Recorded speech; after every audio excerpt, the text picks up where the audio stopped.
तमाम अपोजिशन को खामोश करवाने की कोशिश। शाहिद हकान अब्बासी ने किस तरह का जवाब दिया चीफ जस्टिस को। इमरान खान के लिए अमेरिका मुतहर्रिक हो गया। अचकज़ई की जासूसों के ऊपर किस नौयत की तनकीद। मरियम नवाज शरीफ साहिबा ने पूरे मीडिया को कैसे ख़रीद लिया।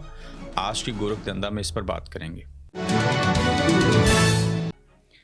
अस्सलाम वालेकुम, आप देख रहे हैं गोरख धंधा। अबरार कुरैशी आपसे मुखातिब हूँ। सबसे पहले आपने खबर देखी होगी, 2 दिन कबल लाहौर की अदालत के बाहर एक पाकिस्तान के शहरी ने खुद के ऊपर पेट्रोल छिड़क के आग लगा ली और खुद सोजी कर ली।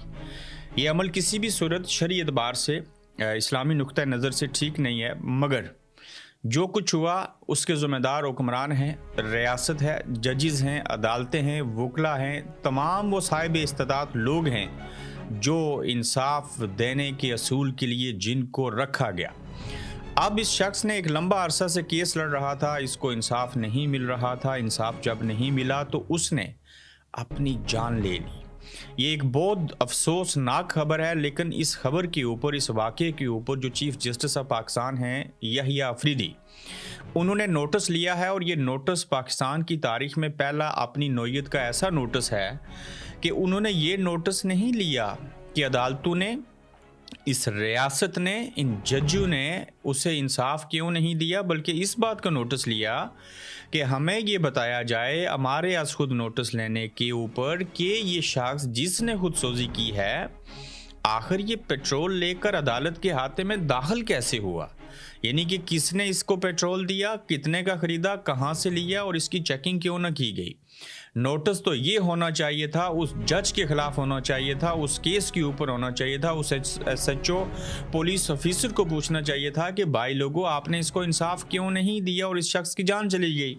तो जान चले जाने के ऊपर, इंसाफ न मिलने के ऊपर कोई नोटिस ना हुआ, लेकिन ये नोटिस ज़रूर हो गया कि ये वाक़या बेशर्मी का हमारे लिए बायस बना है कि हम कितने लूले लंगड़े कानून देने वाले जजेस और अदालतें हैं कि जहाँ पे शख्स पेट्रोल लेके चला गया और उसकी जान चली गई। और ये पेट्रोल कैसे गया। तो जिस रियासत के रखवाले, जिस मुल्क का चीफ जस्टिस नोटिस ये ना ले कि उसकी जान क्यों गई, बल्कि ये नोटिस लिया जाए कि पेट्रोल अंदर कैसे चला गया, तो फिर अल्लाह ही हाफिज़ है इस निज़ाम का। एक कॉन्फ्रेंस हुई जिसमें सहाफ़ी, सोशल मीडिया एक्टिविस्ट, तमाम अपोजिशन के अरकान ने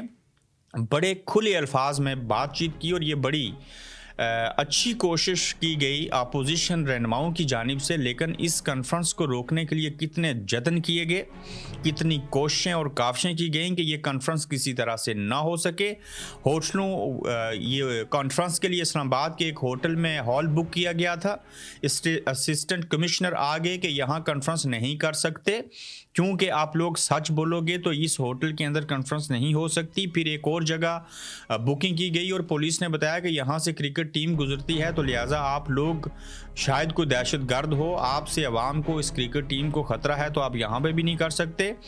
फिर आज सुबह एक और जगह बुकिंग की गई और शाम 4 बजे AC, पुलिस और मजिस्ट्रेट आ गए कि आप कॉन्फ्रेंस यहाँ भी नहीं कर सकते। इस मुल्क में जमहूरियत नहीं, चंगेज़ी निज़ाम है, शाहिद हकान अब्बासी ने कहा। और बिल आखिर अब तहरीक तहफ़्फ़ुज़ आईन पाकिस्तान की 2 रोज़ा कौमी कॉन्फ्रेंस आज लेजेंड होटल में हो रही है, जिसके अंदर बेशुमार लोगों ने जो है वो खताबात किए, जिसमें सहाफ़ी भी थे, जिसमें अपोजिशन के अरकान भी थे। उन्होंने खुलकर इस मुल्क के निज़ाम को नंगा और गंजा किया और अपने तहफ़्फ़ुज़ात जो थे वो बताए, और कैसे मुल्क जो है वो खसारे में जा रहा है, किस तरह से इस्टेब्लिशमेंट जो है वो मुदाखलत करती है सियासत के अंदर, कैसे PTI को कुचला गया, किस तरह से वोट चोरी किए गए, और जिस जिस सियासतदान की इंक्लूडेड इमरान खान समेत खूबियाँ और खामियाँ थी वो सब बयान की गई। और वहाँ पे एक वे फॉरवर्ड दिया गया कि इस निज़ाम को, इस रियासत को, इस मुल्क को चलाने का तरीक़ाकार क्या है। लेकिन दूसरी जानिब पुलिस, असिस्टेंट कमिश्नर और तमाम कानून नाफिज करने वाले इदारों ने पूरी कोशिश की और बड़े बड़े जतन किए कि ये कॉन्फ्रेंस ना हो सके और खामोश करवाने की कोशिश की गई। ये लोग इतने डफर हैं, इतने जाहिल हैं कि ये आज भी समझते हैं कि हम लोगों को खामोश रखेंगे, एहतजाज नहीं करने देंगे, जमा नहीं होने देंगे तो ये कुछ नहीं कर पाएंगे। जबकि अपोजिशन ने फिर भी ये बिलाखिर तहफ़्फ़ुज़ आइन تحریک تحفظ آئین پاکستان کی جو کانفرنس تھی 2 روزہ قومی کانفرنس، وہ ایک ہوٹل میں ہو گئی، اس کی ویڈیو سامنے آ گئی، اس میں بڑی سراسر گفتگو کی گئی، اور آئندہ عید کے بعد جو پاکستان تحریک انصاف کا سیالکوٹ میں کنونشن ہوا تھا، اس نوعیت کے مزید کنونشن بھی پاکستان تحریک انصاف کرے گی، اور ملک کے اندر عید کے بعد کافی حرکت اور اس میں برکت بھی دیکھنے اور سننے کو ہمیں ملے گی۔ لیکن سوال یہ ہے کہ کیا پاکستان کے عوام اس نظام کی بہتری کے لیے باہر نکلیں گے؟ کیا اپوزیشن کا اتحاد، جس میں پیر پگاڑا کی جماعت بھی اب شامل ہو چکی ہے، جن کے پاس بہت بڑی سٹریٹ پاور ہے، مولانا فضل الرحمان اور پاکستان تحریک انصاف اتنی بڑی طاقتیں ہیں جن کے پاس سٹریٹ پاور ہے، اگر یہ 5-5 لاکھ لوگوں کے اوپر مشتمل لوگوں کو لا کے کنونشن کرتے ہیں، ملک، قوم اور مذہب کی خاطر جمع ہوتے ہیں، تو پھر یہ اسٹیبلشمنٹ اور حکومت کے اوپر کافی پریشر ڈال سکتے ہیں، اپنی چیزوں کو منوا سکتے ہیں۔ اس ملک کے اندر جس تحریک کا انہوں نے نام رکھا ہے تحریک تحفظ آئین پاکستان، بے شمار چیزیں جو ہیں میں اس میں سے پازیٹیو نکل سکتی ہیں، لیکن یہ اب تک سوالیہ نشان ہے کہ دیکھا جائے گا کہ عید کے بعد جب یہ کنونشن کریں گے تو کس طرح کا کریک ڈاؤن ہوگا، کیسی چیزیں ہوں گی، مگر یہ لوگ یکجا ہو جائیں، ایک ہو جائیں، نیک ہو جائیں، متحد ہو جائیں، بغیر کسی لالچ کے ملک، قوم اور مذہب کے لیے اکٹھے ہو جائیں، تو انہیں یہ تھوڑی سی اسٹیبلشمنٹ، یہ چھوٹی سی حکومت، یہ پولیس فورس جو ہیں ان کا کچھ نہیں بگاڑ سکتے، چونکہ عوام ہی آئین پاکستان کی روح سے اور اصل میں طاقت کا سرچشمہ ہوا کرتے ہیں۔ اور دوسری جانب جو ایک گرین پینٹ کر کے گرین روڈ بنائی گئی تھی وہ تو اتر گیا، لیکن دوسری جانب جنگ اخبار کا ایک پورا میگزین آپ اس سکرین کے پیچھے میرے دیکھ سکتے ہیں کہ مریم نواز شریف صاحبہ نے میڈیا کو خرید کے تمام پیجز جو ہیں جنگ کے اس میگزین کے اوپر چھپوا دیے کہ کسی کو روٹی سستی پتہ نہیں دی ہے، کسی کو کیا کیا ہے۔ لیکن آپ دیکھیں تو خان صاحب کے دور حکومت میں 8 روپے کی روٹی تھی، اب 25 روپے کی ہے، پیٹرول 100 چند روپے تھا، اب کتنے کا ہو چکا ہے۔ باقی چیزوں کو دیکھیں، سونا 80,000 تھا، یہ سم تھنگ وہ اب 3 لاکھ روپے کے اوپر فی تولہ چلا گیا، اور ملک کے اندر یہ کھیل تماشا کر رہے ہیں اور میڈیا کو خرید کے یہ تاثر دے رہے ہیں کہ ہم نے ملک کے اندر دودھ اور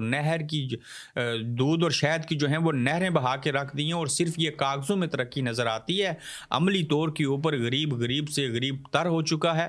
مفلسی بڑھ چکی ہے، بے روزگاری بڑھ چکی ہے، 95% عوام اس ملک کو چھوڑنا چاہتے ہیں، لیکن اخبارات اور میڈیا کو خرید کے یہ تاثر دیا جا رہا ہے کہ ہم نے بہت اچھے کام کیے ہیں، لیکن وہ کام دنیا کے کس سیارے کے اوپر ہوئے ہیں کوئی پتہ نہیں ہے، لیکن سرزمین پاکستان کے اوپر یہ چیزیں کہیں نظر نہیں آتی۔ اور اگر آپ دیکھیں 60 صفحات کا اشتہار فیک نیوز نہیں ہے تو اور کیا ہے، اور پیکا ایکٹ کے تحت ان مریم نواز شریف صاحبہ کو اور ان کے باقی لوگوں کو سزا ہونی چاہیے اور جیل میں ڈالنا چاہیے، اور ملاحظہ ہو کہ پنجاب اسمبلی ممبران کی تنخواہ میں 1000% اضافے کے بعد 60 صفحات کا حکومتی خزانے سے ذاتی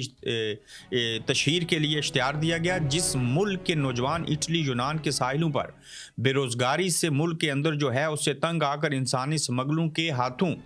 40-50 لاکھ روپے دے کر موت خریدتے ہیں اور سمندر میں ڈوب کر مچھلیوں کی خوراک بن جاتے ہیں، وہاں پر ایک صوبے کی وزیر اعلیٰ کا ذاتی تشہیر کے لیے ٹیکس کے پیسوں سے 60 صفحات کا اشتہار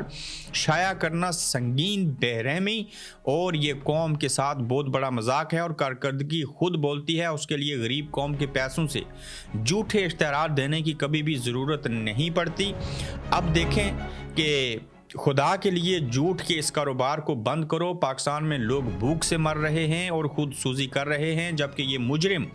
ہمارے ٹیکس کے پیسے اخباروں پر پانی کی طرح بہا رہے ہیں۔ آج کے جنگ اخبار میں 60 صفحاتوں پر مشتمل مریم نواز کی تعریفوں اور تصاویروں سے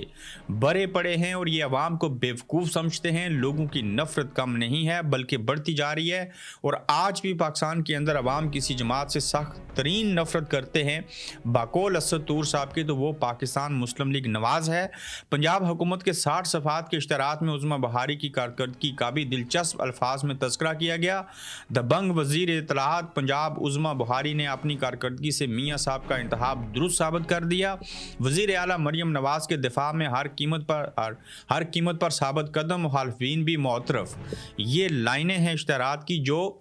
बड़ी मिकदार में, बड़ी तादाद में करोड़ों रुपए लगा के 60 सफ़ात के ऊपर अपनी पूरी कारकर्दगी छुपा दी। और इसमें मैं मीडिया हाउस को भी पूछना चाह रहा हूँ, ये कौन सा सहाफ़त का मेयार है कि जिसमें पैसा फेंक और तमाशा देख के मज़दाक आप पैसे लें और झूठे इश्तहारात और ख़बरें छाप दिया करते हैं। तो ये सूरत हाल है पाकिस्तान के अंदर। और दूसरी जानिब जो सबसे पाकिस्तान का नामवर, पाकिस्तान का कौमी हीरो, जिसे पाकिस्तान की अवाम दिलो जान से पसंद करते हैं, वो जैसा कैसा भी है वो जेल में है। और उसकी रिहाई के लिए जहां पाकिस्तान के 70% अवाम ख्वाहिशमंद हैं, वहीं पे अमेरिका के अंदर अमरीकी जो हैं वो मुतहर्रिक हो चुके हैं और काफ़ी अरसे से मुतहर्रिक हैं। और उन्होंने इस ज़िमन में इमरान खान की रिहाई के लिए 2 अमरीकी अरकान, एक कांग्रेस जो विल्सन और ऑगस्ट फिल्गर का अमरीकी secretary of state mark Rovio को ख़त लिखा गया। और ख़त में इमरान खान की रिहाई और पाकिस्तान में जमहूरियत की बहाली के लिए इक़दाम का मुतालबा किया गया। ये वो अमेरिका इमरान खान साहब की रिहाई के लिए ख़त लिख रहा है, वो कांग्रेस के लोग ख़त लिख रहे हैं। उस अमेरिका की जानिब से ये कोशिशें और काविशें की जा रही हैं जो अमेरिका का नाम सुन के पाकिस्तान के नाम चीख उठते थे। और अब अमेरिका की तरफ से पाकिस्तान के अंदर जमहूरियत की बहाली, आइन और कानून की पासदारी, इमरान खान को बेगुनाह जेल में रखने के ऊपर आवाज़ें उठ रही हैं और ख़त लिखे जा रहे हैं। और फ्री इमरान खान के नाम से ट्वीट्स जो हैं वो देखने और सुनने को मिलती हैं। ये इसलिए है कि अमेरिका की तारीख में पहली मरतबा जो डोनाल्ड ट्रंप की सूरत में एक बड़ी तब्दीली रोनमा हुई, अवामी ताकत से इस्टेब्लिशमेंट की मुखालफत के बावजूद वो बरसर इक़्तिदार आए और वो दुनिया के अंदर अमन चाहते हैं, जंग बंदी चाहते हैं, जमहूरियत चाहते हैं, किसी को जंग के नाम के ऊपर फंड्स नहीं देना चाहते। वो पाकिस्तान भी उन ममालिक की सफ़ों में सरे फहरिस्त है जहाँ पे वो ये समझ रहे हैं कि इमरान खान को गलत तरीके से जेल में रखा गया है। पाकिस्तान में मिलिट्री डेमोक्रेसी है, पाकिस्तान के अंदर डेमोक्रेसी नहीं है, वहाँ इंसानी हकूक़ की खिलाफ वर्जियाँ होती हैं। और इमरान खान और डोनाल्ड ट्रंप जैसे दो, एक गैर मुस्लिम और एक मुसलमानों का रहनुमा अगर मिल जाएँ तो दुनिया के अंदर बड़ी हद तक जो है वो तब्दीली और अमन आ सकता है। इसी तरह से देखिए कि जासूस इदारों के बारे में महमूद खान अचकज़ई का एक बड़ा बयान सामने आया है। और उन्होंने कहा है कि जासूसी के इदारे मुल्क की आंख और कान की तरह होते हैं। हमारे यहाँ जासूसी के इदारे खुद लोगों को करप्ट बनाकर उनकी फ़ाइलें बनाते हैं। जो नुस्खा आज हमारे जासूसी इदारे इस्तेमाल कर रहे हैं वो निज़ाम रूस इस्तेमाल कर चुका है, वो निज़ाम रूस इस्तेमाल कर चुका है और बुरी तरह नाकाम हो चुका है। महमूद खान अचकज़ई वो कहते हैं कि ये जो इस्टेब्लिशमेंट है, ये जो फ़ौज है, ये जो इंटेलिजेंस के इदारे हैं, इनको जो जासूसी गैर ममालिक के लिए, अपने दुश्मनों के लिए, अपनी सरहदों के अंदर दाखिल होने वालों के ख़िलाफ़ करनी चाहिए थी। वो जासूसी हमारे अपने जो लोग हैं उनके ऊपर कर रहे हैं और उनकी फ़ाइलें बना रहे हैं, जबकि असल जो काम था उन्होंने छोड़ दिया है। आपको याद होगा कि शायद हकान अब्बासी ने कहा था कि हमारे मुल्क के चीफ जस्टिस की हैसियत जो है वो एक चपरासी से भी कम है। तो इसके ऊपर कुछ बार्स ने नोटिस लिया, चीफ जस्टिस ने खुद नोटिस लिया, जिसके ऊपर शायद हकान अब्बासी साहब ने अपना करारा जवाब जो है वो चीफ जस्टिस को जमा करवा दिया। और वो कहते हैं कि चीफ जस्टिस की ज़ात बारे बात नहीं की, 26वीं आईनी तरमीम के बाद चीफ जस्टिस के ओहदे की क्या हैसियत है, हकीकत बयान की है। और सुप्रीम कोर्ट बार मुल्क के मसाइल और अदल की बात करे, लेक्चर मत दे, मुल्क का शहरी हूँ, मुझे बात करने का हक है। शायद हकान अब्बासी चीफ जस्टिस को चपरासी कहने वाली बात पर फिर से डट गए और बड़ा अच्छा जवाब इन्होंने दिया। इंसाफ के मुतलाशी जो मुल्क के अंदर लोग हैं उन्हें कौन इंसाफ देगा, कैसे इंसाफ मिलेगा, जिस मुल्क के अंदर एक साबिक़ वज़ीर आज़म शाहिद हकान अब्बासी चीफ जस्टिस को चपरासी से भी कम हैसियत दें और ये सच बात कहें और उसके ऊपर नोटिस लिया जाए, फिर एक शख्स मर जाए उसके मरने के ऊपर नोटिस ना हो, पेट्रोल ले जाने के ऊपर नोटिस हो, तो आप समझ लीजिए ये इदारे, ये जजेस, ये तमाम लोग जो हैं वो कंप्रोमाइज़ हो चुके हैं। तो लिहाजा इन्हें भी आज़ाद करवाना है, आवाम को भी हकीकी आज़ादी चाहिए, मगर वो कैसे मिलेगी ये मैं भी देखूंगा, ये आप भी देखेंगे और मुस्तकबिल इसका तयन करेगा। तो आज के लिए इतना ही, अपना ख्याल रखिएगा, जल्द इंशाल्लाह आपसे फिर मिलेंगे। आप देख रहे हैं गोरखधंधा अब्रार कुरैशी के साथ।